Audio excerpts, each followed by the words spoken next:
Hey, what's up, guys? The 58th opening that I like to share with you is called Inoue. So, yeah, just as the name suggests, I think it's named after a Japanese Othello player back in the days. So, this opening is actually something that is very commonly seen, I think mostly amongst Japanese players. And I think it's a very common opening and a straightforward one to play for both black and white. So, if you prefer to try to go deep into an opening with your opponent.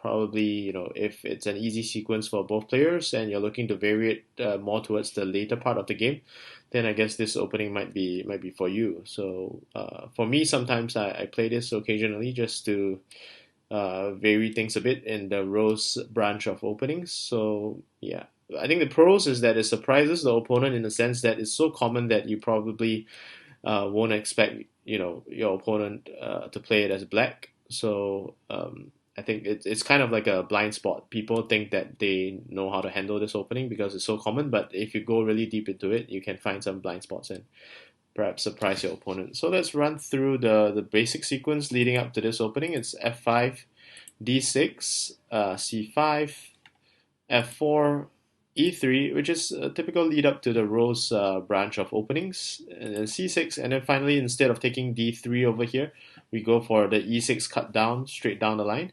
So it's kind of like a -2 reading on zebra here, but in actual fact, I think it should be -4 if I'm not wrong. So over here, the most common sequence follow up for white is to just simply grab the regrouping move to f6 over here. And typically, black likes to go to d7 in this particular sequence. So this is the typical kind of sequence that may follow over here. And then basically, it's just more like a edge play for white to counter, and then for black to just more like centralize.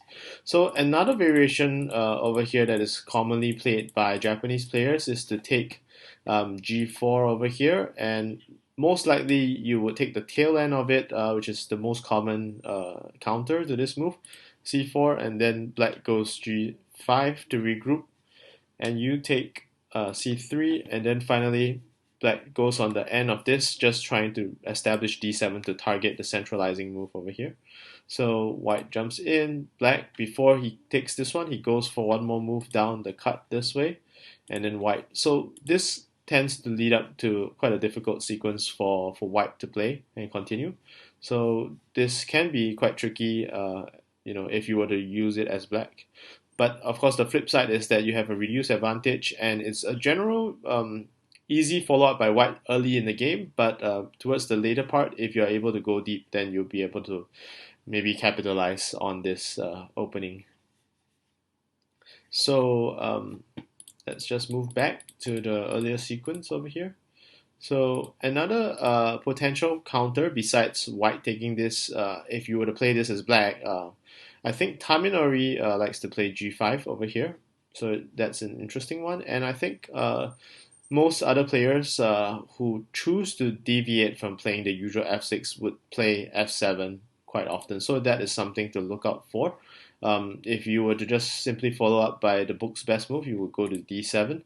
And there are quite a number of options for white. So I would say that this opening, it's quite challenging to play. If your opponent has studied this opening, and considering that this is fairly common, you would probably want to avoid this. I would recommend this for maybe intermediate to advanced level players. So having said that, I hope you can perhaps consider this opening. But yeah, I think personally I would prefer to use this sparingly and maybe consider other options like baguette or shaman opening.